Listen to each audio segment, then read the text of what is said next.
Hello students, hope you all doing well. I Dinesh Rawat, your subject faculty for the subject International Business. So the topic for today is IMF, that is International Monetary Fund. So हमने जैसे previous lectures में तो one of the lecture which was introduction उसमें हमने discuss करा था कि for the evolution of international business और जैसे बिजनेस को ग्लोबल बनाने के लिए और ग्लोबल बिजनेस में बहुत ही इम्पोर्टेंट रोल प्ले जो करा है जो इंस्टीट्यूशंस होते हैं उनमें से one of the institution is IMF international monetary fund so apart from WTO and world bank IMF is one of the important institution which has played an important role in the globalization of business. So IMF को हम discuss करेंगे क्या IMF का role रहता है क्या इसका structure है so let's start. So first you can see the references. These are the websites from where the PPT content has been made. So first is RBI website, second is IMF website. So IMF की website से यहाँ ये से जो content है and that has been prepared. Then first we would discuss IMF, when it was started and what exactly it consists of. So basically IMF जो है that is 189 countries है इसमें and it is an organization which consists of 189 countries and it was conceived and started at 1944. So if you see the first paragraph, that is the IMF is an organization of 189 countries working to foster global monetary cooperation. So that is one of the main objective, global monetary cooperation, secure financial stability, facilitate international trade को जो international trade हमने अभी तक पढ़ा है उसको properly facilitate करना, promote high employment, so apart from trade employment पे फोकस रहता है, सस्टेनेबल इकोनॉमिक ग्रोथ होनी चाहिए जो इसके मेंबर कंट्रीज हैं सारी, and reduce poverty around the world. So these are some of the objectives of IMF, which consist of 189 countries and it is an organization. So IMF was conceived in July 1944 at the United Nations Bretton Woods Conference in New Hampshire, United States. So 1944 में ये start हुई थी and basically जो हम थोड़ा सा एक तरह से ओवरव्यू लेते हैं. सो ये जो ब्रिटन वुड्स कॉन्फ्रेंस है इसमें the 44 Nations they after what happened after World War II, so most of the countries they were there were a lot of restriction on the international trade. So a representative of 14 allied nations seeking to avoid the mistakes that led to World War II meet to plan a new economic order built on global cooperation. So all the countries decided that yes, there has to be a proper system for the global trade. So they set up a system of exchange rates linked to the dollar to be supervised by IMF. So एक हमारे पास international system होना चाहिए. So उसको manage करने के लिए they started to they start with IMF. So they created the IMF to promote international monetary cooperation. They gave the fund 3 critical mission. So IMF के जो 3 critical mission है that is promote international monetary cooperation. अगर कोई भी investment होती है कोई भी कंट्री में या कहीं दूसरी कंट्री से इन्वेस्टमेंट हो रही है तो जो मॉनेटरी कॉपरेशन है उसको प्रमोट करे IMF, support करे the expansion of trade and economic growth, and third discourage policies that would harm prosperity. So ऐसी कोई पॉलिसी नहीं स्टार्ट होनी चाहिए जिससे आपका ट्रेड हिंडर हो या फिर आपकी जो इकोनॉमिक ग्रोथ हो उसमें कोई भी प्रॉब्लम आए. So these were the critical missions. तो ब्रिटन वुड कॉन्फ्रेंस इसको हम कहते हैं. सो 1944 में कंट्रीज ने डिसाइड करा कि there has to be global cooperation, एक ग्लोबल कॉपरेशन होना चाहिए among the countries. So they decided to set up IMF. So the role of IMF fundamental mission जो है that is to ensure the stability of international monetary system. So जो सारी countries में अगर कोई भी एक्सचेंज या कोई भी करेंसी से रिलेटेड या ट्रेड होता है या कुछ भी एक्सचेंज होता है, तो उसको उसको स्टेबिलिटी प्रोवाइड, वो स्टेबल होना चाहिए वो exchange. So an international monetary system is a set of internationally agreed rules, conventions, and supporting institutions that facilitate international trade, cross-border investment, and generally the reallocation of capital between nation states. So this is an international monetary system होता है और इसकी stability के लिए IMF को introduce करा. So it does so. कैसे वो आईएमएफ का रोल जो जो मेन इंपॉर्टेंट रोल है, that is the stability of international monetary system. And the IMF does so in 3 ways. First होता है keeping track of global economy and the economies of member countries. इसको हम कहते हैं surveillance. एक तरह से क्लोज ऑब्जर्वेशन होनी चाहिए ग्लोबल इकोनॉमी में क्या हो रहा है और सारे जो उनके मेंबर है, जो आईएमएफ के मेंबर्स हैं, उनकी इकोनॉमीज में क्या हो रहा है, तो इसे कहते हैं सर्विलियंस. फिर lending to countries with balance of payment difficulty. अगर किसी कंट्री में क्राइसिस होता है या बैलेंस ऑफ पेमेंट डिफिकल्टी हो रही है, डेफिसिट होता है, सो उसको लेंड करना मनी जो भी उनके मेंबर हैं, तो इसे है लेंडिंग. ये सेकंड है लेंडिंग. एंड थर्ड जो है वो गिविंग प्रैक्टिकल हेल्प. इसे हम कहते हैं कैपेसिटी डेवलपमेंट. तो 3 रोल है मेन. पहला कीपिंग ट्रैक, जिसे हम सर्विलियंस कहते हैं, lending money, and third is giving practical help, that is assistance provide करना, जिसे हम कहते हैं कैपेसिटी डेवलपमेंट. सो अब हम जो रोल है वन बाय वन. तो फर्स्ट हमारा आता है इकोनॉमिक सर्विलियंस. सर्विलियंस जैसे the word suggest close observation होगा एक. सो इसमें आईएमएफ क्या करेगा, जो उसकी कंट्रीज है, जो मेंबर कंट्रीज है, उनमें उनकी इकोनॉमी में क्लोज ऑब्जर्वेशन रखता है, कैसे वो इकोनॉमी परफॉर्म कर रही है, और उसकी कोई ऐसा तो नहीं है कि उसके अगर इकोनॉमी में कुछ इफेक्ट आता है तो वो कैसे इम्पैक्ट करेगी दूसरी कंट्रीज को. So in order to maintain stability and prevent crisis in international monetary system, IMF monitor member countries policies. जो सारी पॉलिसीज, अगर इंडिया उसका मेंबर है तो उसकी पॉलिसीज क्या है, चाइना मेंबर है तो उसकी पॉलिसीज को मॉनिटर करते हैं, as well as the national, regional and global economic and financial development through a formal system which is known as surveillance. So इस पूरे सिस्टम को हम कहते हैं सर्विलियंस, जिसमें maintain stability and prevent crisis. The international monetary system, the IMF monitor member country policies. So IMF provide advice to member countries and promote policies designed to foster economic stability, reduce vulnerability to economic and financial crisis, and raise living standards.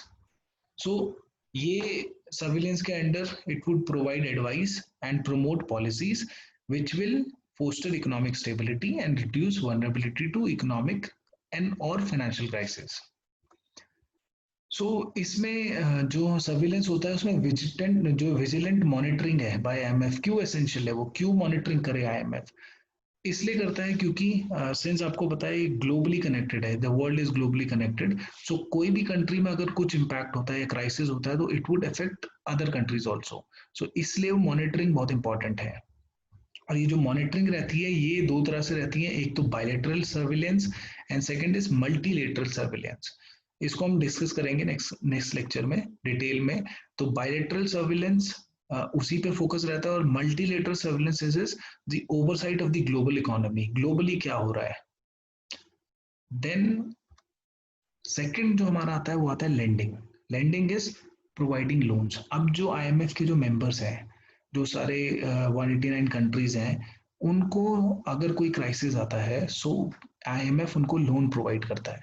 So IMF financial assistance providing loans to member countries that are experiencing actual or potential balance of payment problem is a core responsibility of the IMF. So that is, providing loans is one of the core responsibility. It helps them rebuild their international reserves. अगर उनके reserves कम हो गए, stabilize their currency, continue paying for imports, restore condition for strong economic growth while correcting underlying problems. So जब financing होती है, जो financial assistance होता है, उसकी हेल्प से they can cope up with these problems. So IMF assists countries hit by crisis अब जैसे at present you can see crisis is there, so many countries they are taking assistance, financial assistance from IMF. So उसको हम discuss करेंगे example लेके कि कौन सी countries हैं। India ने अभी कोई आईएमएफ को अभी लोन नहीं लिया है in the case of this Covid crisis. So the IMF assists countries hit by crisis by providing them financial support to create breathing room as they implement adjustment policies to restore economic stability and growth. So obviously जब आप कोई financial country कोई financial assistance लेगी, so it has to follow rules which are set by IMF. So crisis generally result in sharp slowdown in growth, जैसे आप देख रहे हैं अभी जीडीपी कितनी नीचे, जो ग्रोथ रेट है वो बहुत ही नीचे चले गया है, higher unemployment, so lower income, greater uncertainty which cause a deep recession. So crisis के ये इम्पैक्ट रहते हैं। थर्ड हमने जो हमारा रोल है आईएमएफ का, दैट इज कैपेसिटी डेवलपमेंट। सो इसमें जो मेन फोकस रहता है that is technical assistance provide करना, ट्रेनिंग प्रोवाइड करना। So this include, for example, designing, implementing more effective policies for taxation, administration, expenditure management, monetary and exchange rate policies अगर improve हो सकती हैं, banking and financial system supervision, regulation, legislative framework, अगर कुछ legal framework में आपको assistance चाहिए या कुछ गाइडेंस चाहिए आईएमएफ से, या इकोनॉमिक स्टैटिस्टिक्स, मतलब आपका डेटा अगर आपको अगर किसी कंट्री को अपना जो डेटा उसका स्टैटिस्टिक्स है वो बहुत इंप्रूव करना है, so they can take assistance and training from IMF. So the IMF support capacity development through a dedicated staff. IMF का एक डेडिकेटेड स्टाफ होता है that comes from nearly 150 countries, and ये जो डेडिकेटेड स्टाफ होता है ये शेयर करता है अपनी collective experience with member countries के साथ। सो पॉलिसीज वर्क पे हो सकता है, it can be related to जो आपके अगर बैंक की फाइनेंशियल बैंकिंग पॉलिसीज आपने बनानी है उससे रिलेटेड, कुछ भी आपके पास अगर कोई प्रॉब्लम है सो उससे related you want to take assistance, you can take from IMF. So the IMF capacity development efforts are also focused on tackling development priorities such as income inequality पे focus होता है, corruption problem is there, climate change पे होता है, gender inequality, and helping them make progress towards sustainable development goals. So ये तीन थे roles of IMF. तो पहले हमने देखा सर्विलेंस जिसमें मॉनिटरिंग होती है, उसके बाद सर्विलेंस के बाद आपने देखा फाइनेंसिंग, लेंडिंग जिसको हम कहते हैं, एंड देन असिस्टेंस जो लर्निंग होती है दैट इज कैपेसिटी डेवलपमेंट। तो ये तीन रोल हैं आईएमएफ के। उसके बाद मेन कंसर्न आता है कि अब आईएमएफ के पास रिसोर्सेज कहाँ से आते हैं। सो आईएमएफ अगर लेंडिंग कर रहा है या फिर फाइनेंशियल असिस्टेंस प्रोवाइड कर रहा है तो उसके पास पैसा कहाँ से आएगा। So the resources for IMF loans to its members on non conditional terms are provided by the member countries. So member countries उनका कुछ एक परसेंटेज होता है जो वो प्रोवाइड करती है आईएमएफ को, so primarily through their payment of quotas. So that is one of the very important keyword, quotas. So her country को उसका एक फिक्स कोटा डिसाइड किया जाता है एक पर्टिकुलर फॉर्मूला से, जितना अमाउंट उसको आईएमएफ को पे करना होता है, एंड सारी कंट्रीज जब अपने कोटे के अकॉर्डिंगली पेमेंट करती है आईएमएफ को, उसमें से लेंडिंग की जाती है। So quotas are IMF main source of financing. Each member of the IMF is assigned a quota. India का एक पर्टिकुलर कोटा असाइंड है, यूएसए का असाइंड है, ऐसी चाइना का असाइंड है। सो एवरी कंट्री के लिए कोटा, पर्टिकुलर कोटा असाइंड होता है। बेस ब्रॉडली किस पे बेस रहेगा, वो जो पोजीशन है उस कंट्री की वर्ल्ड इकोनॉमी में। सो अगर जैसे इंडिया की जीडीपी का एक जीडीपी एक लेवल पे है, वैसे यूएस की एक लेवल पे, चाइना की एक लेवल पे, तो जो इन कंट्रीज का पोजीशन है वर्ल्ड इकोनॉमी में उसके बेसिस पे इनका कोटा डिसाइड होता है। So the IMF regularly conducts general reviews of the quota. So every 5 years generally वो रिव्यू करते हैं कि जो परसेंटेज है कोटा का उसको रिव्यू करते हैं, क्या उसमें कोई इंक्रीज जरूरत है इंक्रीज की। सेकेंड जो सोर्सिंग आती है रिसोर्सेज हम कह सकते हैं, एक तो पहले कोटा हो गए, सेकेंड होता है एनएबी, इसे हम कहते हैं न्यू अरेंजमेंट्स टू बोरो। सो इसमें not all the countries, limited countries होती हैं, और इसमें through the NAB a number of member countries and institutions stand ready to lend additional resources to IMF. So almost 40 countries हैं जो IMF में contribute करती है, जो IMF के फंडिंग में कंट्रीब्यूट करती है थ्रू NAB. थर्ड जो आता है उसे हम कहते हैं BBAs, that is bilateral borrowing agreement. They serve as the third line of defense after quotas and NAB. Since the onset of the global financing crisis, the IMF has entered into several rounds of bilateral borrowing agreement. So इसमें भी limited number of countries हैं, जैसे 40 countries around है which are contributing money to IMF through bilateral borrowing agreements. अब हम discuss करते हैं quotas को थोड़ा डिटेल में, सिंस ये एक बहुत ही इंपॉर्टेंट कीवर्ड है. सो जैसे हमने कहा कि फर्स्ट सोर्स जो होता है, रिसोर्सेज जो होते हैं, उसमें कोटास होता है. तो कोटा क्या होता है? एक पर्टिकुलर प्रोपोर्शन होता है जो हर कंट्री को IMF को डिपॉजिट करना होता है. तो IMF is a quota-based institution. Quotas are the building blocks of IMF financial and governance structure. So they are very important building blocks, and an individual member country's quota broadly reflects its relative position in the world economy. So जितनी बढ़िया उसकी position है world में, उतना उसका Kota size उनको ज्यादा रहता है. Quotas are denominated in spatial drawing rights, SDR. सो कोटा जो होते हैं, जो परसेंटेज टर्म्स में है, उनको जनरली डिनोमिनेट करा जाता है SDR के टर्म्स में, that is special drawing rights. So हर कंट्री का as per their quota SDR होते हैं. सो SDR जो होते हैं, they are IMF unit of account. So quota की जो कैलकुलेशन रहती है, so as you can see यहाँ पर GDP, उसकी ओपननेस कंट्री की, वेरिएबिलिटी एंड रिजर्व्स. सो ये फॉर्मूला यूज करते हैं in order to calculate the quota for any particular country. Each member of the IMF is assigned a quota based broadly on its size in the world economy. This determine its इतना जो उसका कोटा आता है वो maximum contribution होता है to the IMF financial resources. So जब भी कोई कंट्री ज्वाइन करती है, उसको a country normally pays 1/4 of its quota in the form of widely accepted foreign currencies. So 1/4 उनको उस टाइम देना होता है. Then the remaining 3/4 are paid in their own currency. So जो कोटा होता है, that is the maximum amount which a country has to pay. Kota determine कैसे होता है? This is the formula through which the quota percentage is determined. And Kota जो जो उसका rules होते हैं कोटा के, सो अगर कंट्री का लेट्स सपोज 17% कोटा आता है, तो उसको एक पर्टिकुलर अमाउंट जो होता है वो डिपॉजिट करना होता है IMF को. और कोटा जो होता है उसकी यूनिट होती है SDR, जो भी हम डिस्कस करेंगे, स्पेशल ड्रॉइंग राइट्स. अब मल्टीपल रूल्स ऑफ कोटास क्या है? रिसोर्स कंट्रीब्यूशन, कोटा डिटरमाइन करता है कि आप कितना मैक्सिमम अमाउंट IMF को दे रहे हैं. फिर वोटिंग पावर आपकी डिसाइड करते हैं, जितना ज़्यादा आपके पास कोटा है उतनी ज़्यादा वोटिंग पावर होती है. फिर एक्सेस टू फाइनेंसिंग, ऑब्वियसली जितना ज़्यादा आप कंट्रीब्यूट करेंगे उतना ज़्यादा आपको लेंडिंग मिलती है IMF से. एंड SDR एलोकेशन, कितने यूनिट्स होती हैं आपके पास SDR. हम SDR हम डिस्कस करेंगे.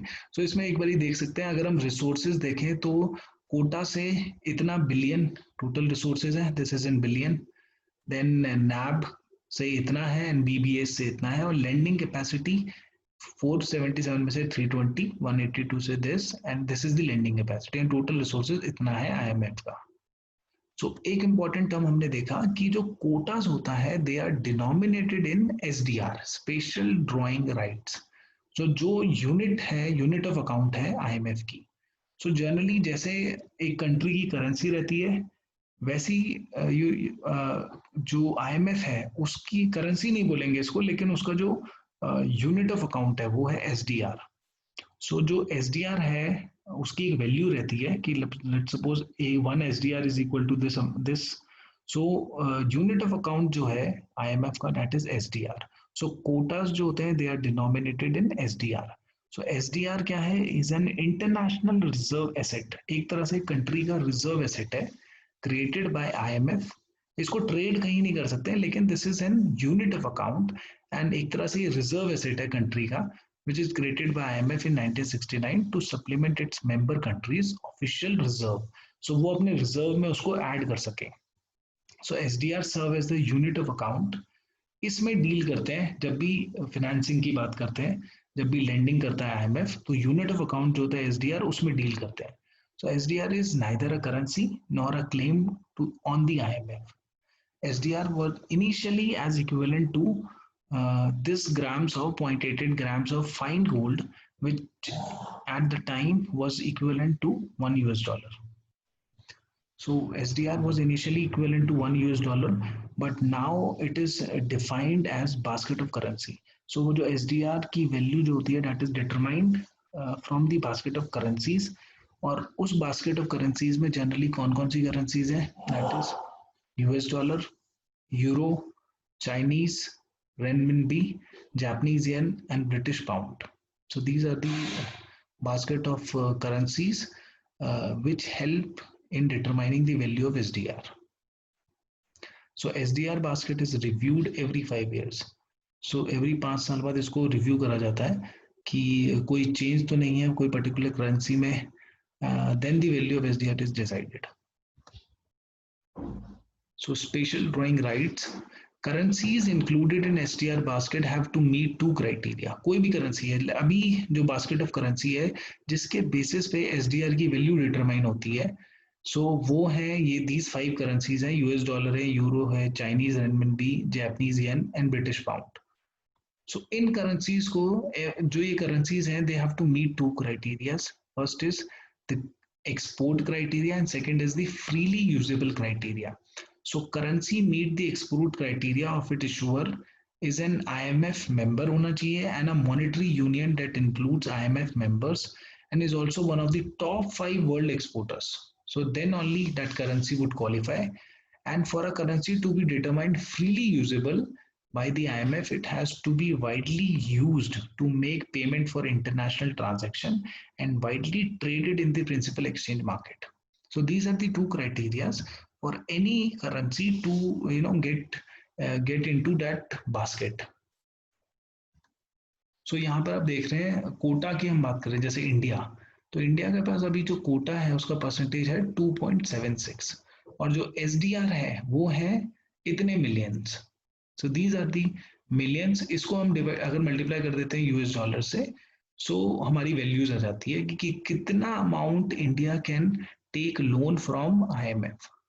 सो this is millions of SDR and this is percentage. So percentage of quota 2.76. ऐसे US का अगर हम देखेंगे तो 17% है अराउंड.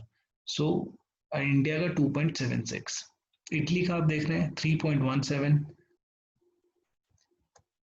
सो इसलिए जैसे हमने कहा था कि जो आपके एक जैसे स्पेशल ड्राइंग राइट में हमने अभी पढ़ा था कि these are international reserve asset.